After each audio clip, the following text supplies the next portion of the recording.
Ankylosis. So, what is ankylosis? It is a condition wherein a part of whole of the root surface is directly fused to the bone with the absence of the intervening periodontal membrane. So, there is no pedial space. So, the whole part of the root is directly fused to the bone. There is absence of intervening periodontal membrane. What are the causes for ankylosis? The first one is constant occlusal trauma, and the second one is chronic periapical inflammation, and the third one is chronic periodontal inflammation, and the fourth one is reimplantation or transplantation of the teeth. These are the causes. So there is a constant occlusal trauma and chronic periapical inflammation or chronic periodontal inflammation or reimplantation or transportation of the teeth. What are the manifestations of ankylosis? So, ankylosed tooth usually does not exhibit any clinical manifestations. So, there is no clinical manifestations. And the second point, then how will you differentiate a normal tooth and ankylosed tooth? It produces dull, muffled sound and percussion instead of a sharp, normal sound. And it results in resorption of the root and placement of the bone tissue. So, in an ankylosed tooth, there is a result of resorption of the root, and that portion of the root is replaced by the bone. Next, moving on to clinical considerations of ankylosis. So, ankylosis of the teeth is uncommon but more in the deciduous teeth than the permanent teeth. So, ankylosis is occur most common in the deciduous teeth. So, ankylosis of deciduous teeth called as submerged teeth. Submerged teeth.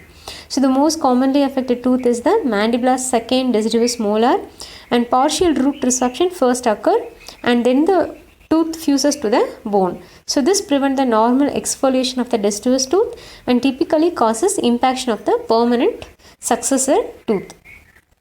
So, ankylosed tooth can lead to malocclusion because when it occurs late in the resorption of primary roots, it interferes with the eruption of the underlying permanent tooth. So, ankylosed tooth is prevent the eruption of the permanent tooth. So, it produces some malocclusion also.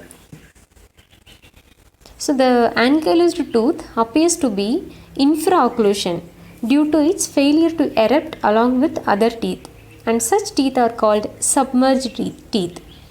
So, ankylosed tooth are not completely erupted. So, it produces infraocclusion appearance. So, these teeth are ankylosed teeth are called submerged teeth. At times, these teeth are totally submerged within the jaw and therefore cause migration of adjacent teeth into the space. If the teeth are totally submerged within the jaw, therefore it causes migration of the adjacent teeth into the space. So, finally it produces malocclusion. Next, moving on to radiographic features of ankylosed tooth. So, resorption of lacunae are filled with bone and pedial space is missing. So, it's very important radiographic feature is there is no pedial space in ankylosed tooth. So, this picture showing the lower region, there is a second deciduous molar is ankylosed. So, it produces infraocclusion. So, this OPG also same. There is a submerged second deciduous molar. It is ankylosed and it produces infraocclusion.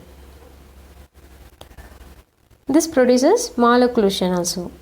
And treatment, there is no treatment is required for ankylosis, but whenever required, these teeth should be extracted by surgical method only.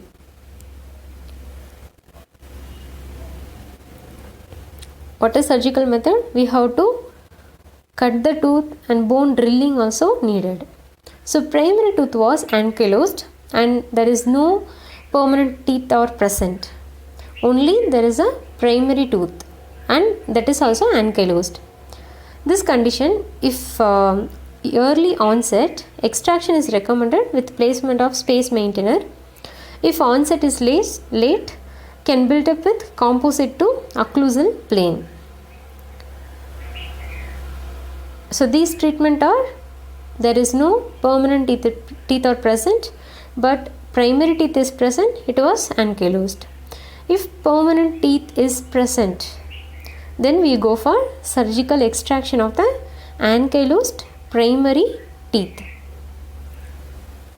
because there is a presence of permanent teeth. If permanent tooth is ankylosed, so ankylosis itself is not a reason to remove a permanent tooth. However, teeth which must be removed for other reasons are made significantly more difficult to remove if they are ankylosed. So, ankylosis itself is not a reason to remove the permanent tooth. So, not a reason. If we need to remove that permanent tooth that is ankylosed, we do surgical extraction. So building with restorative material to maintain the contact, and opposing teeth should never be allowed to supra-eruption. And if ankylosis occur in multiple teeth, then go for segmental alveolar bone osteotomy, and bone graft may be needed. This is all about ankylosis.